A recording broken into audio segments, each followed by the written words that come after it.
Good day, and welcome to the Budding Entrepreneur Podcast. I'm your host, Randy Bridges. In each episode, I cover my experiences, both good and bad, of being a business builder, as well as my journey through the crazy world of entrepreneurship to reach my goal of earning $10 million a year. All right, my friends, we're on episode 113 this week. Is the second week of September. We're actually wrapping that one up, heading into the third week now. And so this week is kind of a review. We're looking a little bit forwards and a little bit backwards as we're prepping through for the end of September. Right now, I'm still working on the $100 million leads book from Alex Hormozi, as well as digging into the $100 million offers book. And I'm really focusing on the leads book simply because right now it makes the most sense for me to be able to apply that. And you'll find out as I go into the different aspects of the month and the week for this particular review, how that's going to work. I have finished The Wealthy Consultant by Taylor Welch. This book was one that I was treating as almost like a technical kind of a book where you kind of jump around and you look at what's most appropriate for what you're working on. But the book wasn't written that way. The book is almost linear in its process of how you get through your business building and your business growth and what you're doing as a result of it. Parts of this are very tactical, so borrowing from different places is quite confusing. So I don't recommend that you jump around the book. It's not a thick book. I do recommend that every business owner and entrepreneur use this book to kind of help guide themselves through this process of growth. The idea being, you should be able to get to up to $3 million a year, certainly $1 million a year on just one product or service, one message, and one delivery mechanism. Those three are the key parts. And we'll be talking a little bit about this later on when I get into the week. But I'm going back through it all over again. It is in essentially a review process.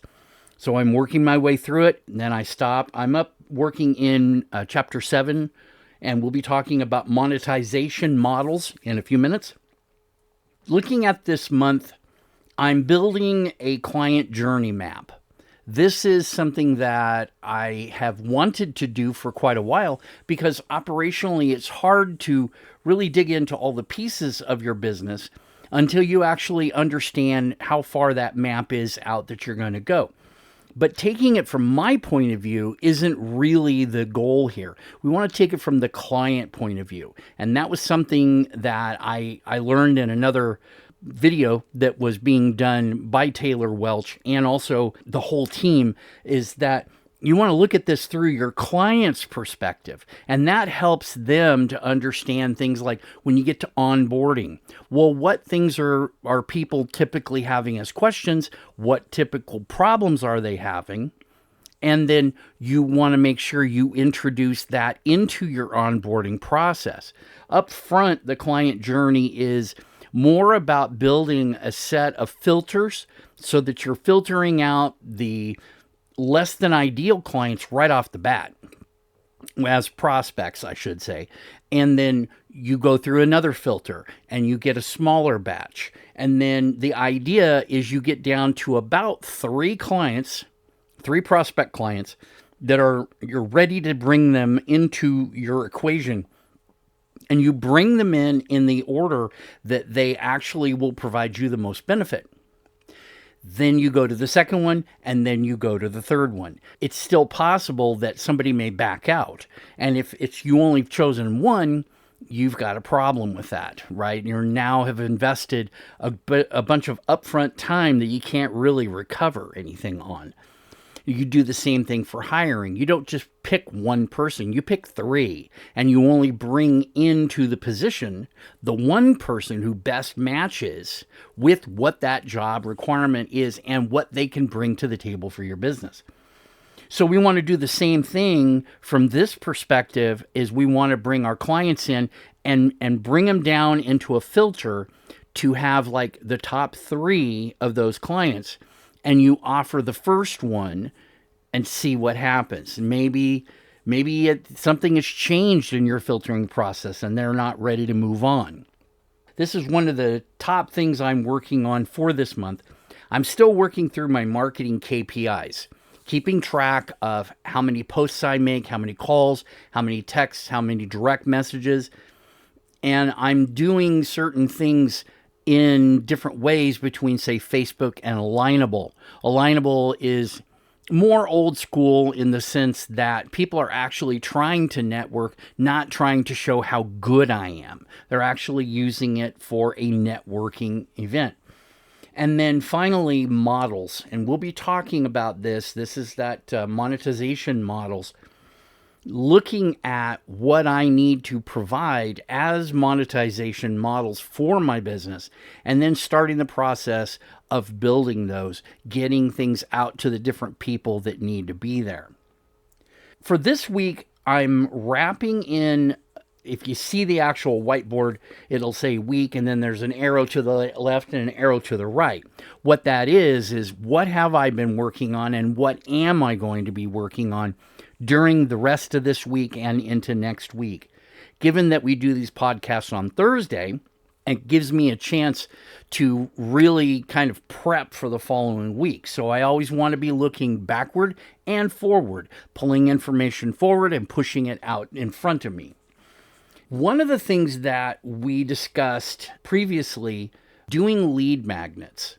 One thing that the $100 million Leads book has given me as a tool is a better understanding of the purpose of lead magnets. And I want to kind of pass this on because it was kind of a surprise to me. I've always used case study or something like that, a white paper or something that is somewhat informative, but it can be a little sterile, right? Case studies are great, but they give you a chance to take a look at what could be. They don't answer the question of, how do I solve a problem? And that was something that Alex Hormozi really put his focus on. How do you utilize a lead magnet in your business? And I taken a whole different perspective on this because a lead magnet should really do 2 things. Ideally, it will solve a good problem that your prospect has now. You have one lead magnet solving one problem that everybody has. Now you get engaged attention. But it's not just that you've got to solve a problem. The best lead magnets will lead to other problems that are going to come into the awareness of your prospect. And then your program provides a solution to that. Now, this seems pretty obvious and it seems pretty simple.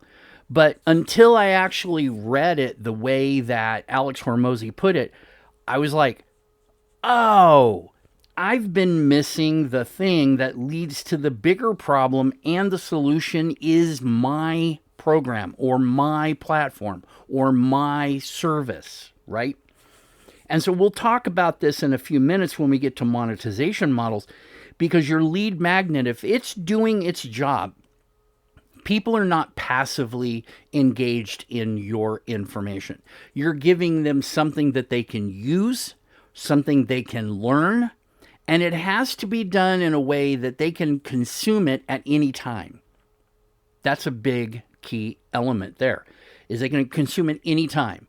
So you have to automate this process. If you haven't done the automation of your lead magnet, you run into the problem that I ran into, was where I wanted something from somebody and it took almost a week for that person to get it back to me.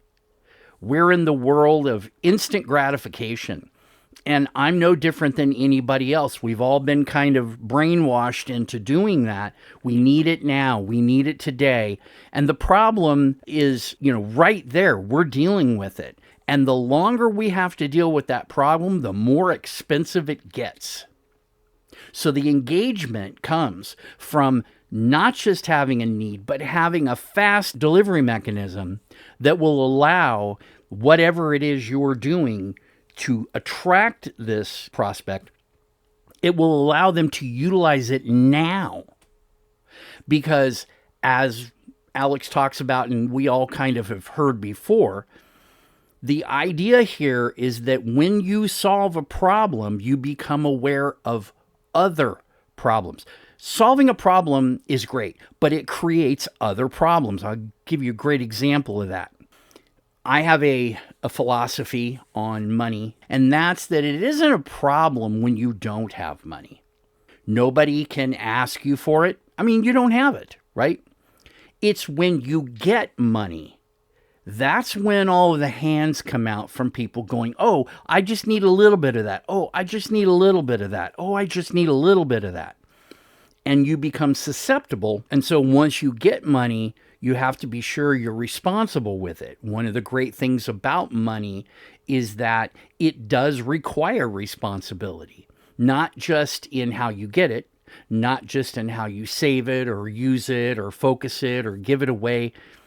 It matters that what you're doing with it is something that is good for as many people as it can be.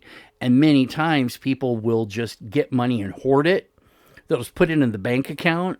Well, the bank has a funny way of doing things. Whenever you've put your money in there, they're going to loan it out to someone else. And you're not going to be able to get any benefit from it at all, other than the fact that it's sitting there. And this is where bank runs create a problem, is that people have put their money in there and all of a sudden I want my money back, like right now. And the bank is going, I've used it on that loan over there. I can't really give it to you, so I've got to go into my reserves and hand it back to you while I'm recovering that loan from this other person over there.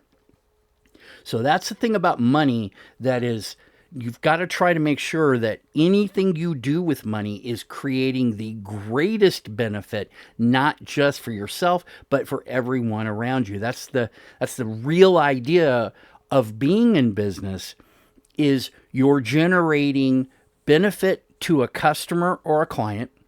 You're generating a benefit for yourself. You're generating a benefit for any employees, contractors, third-party companies, partnerships, anything else. You're generating a tremendous amount of value simply by having a business and being profitable in that business, so you can be responsible with the output that comes from your business. That was kind of a thing that I had to really wrap my head around when I first became a business owner, is why would you have employees if you could just do it yourself?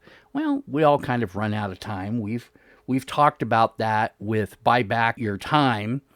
It's a good thing to have to do, but at the same time, it's something that you want to make sure you really, truly understand and it lives within you. Let's jump over to the wealthy consultant telling us about monetization models.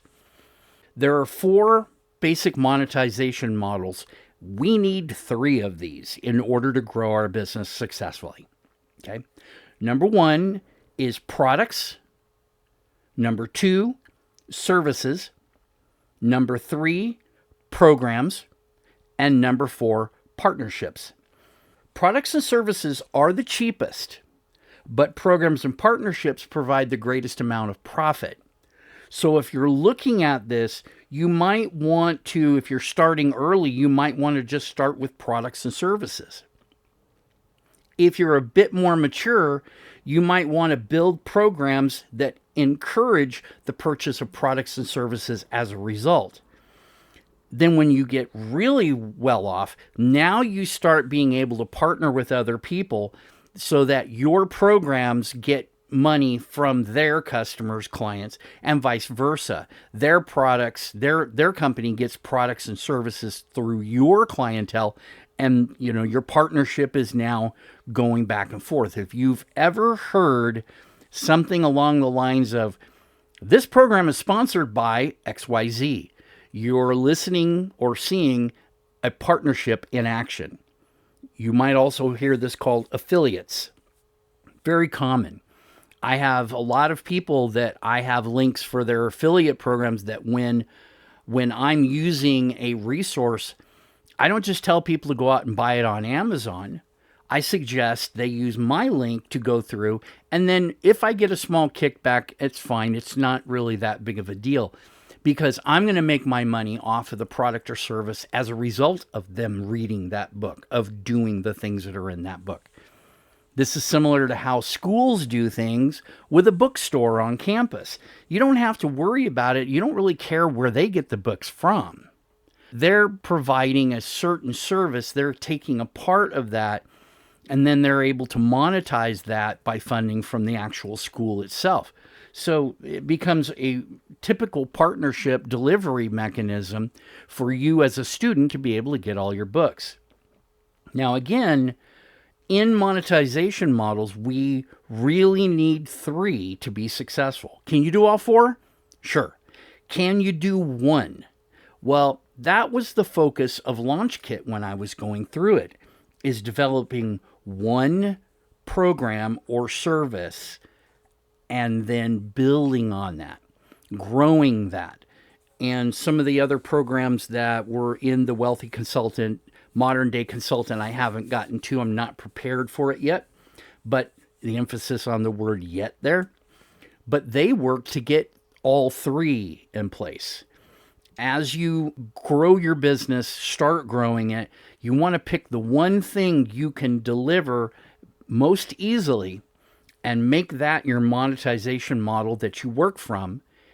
In my case, my B3 Accelerator program utilizes cloud and it uses IT consulting that are other parts of my own business. So I'm using the B3 Accelerator platform as a message and a method to be able to pull in from the cloud side, to pull in from the consulting side. I'm not just constantly hammering everybody. I'm using my own resources. I do research. I can do market research. But why? I hire other people that do market research as a partnership to be able to provide something that will build upon my platform, my programs, and it will enhance it so that people don't have to go out and find their own. We become a catalyst for all different things coming together. So lots of things happening this week, lots of things happening this month. I'm revisiting all my lead magnets now with a new, mindset of how I'm going to do it. I am looking at the monetization models. I do have some products that I am in the process of building. One of them is focusing on your basic training that anybody can go through. And eventually, if it's needed, I will use that as part of the training for the onboarding process coming into my B3 Accelerator platform. Depending upon where people are, they may need this, and then, we can build out from there. So the services, that's another one that is going in. That's the pure consulting side. That's a great example of a service. That's the week, that's the month, that's the process that I'm going through. The reading, all of the pieces of the puzzle. I'm going to go ahead and wrap this one up. We're coming up on 20 minutes. So I thank you very much for your time. I wish you the best in your health, your wealth, your business, your family, everything about you. Take care and have a great week.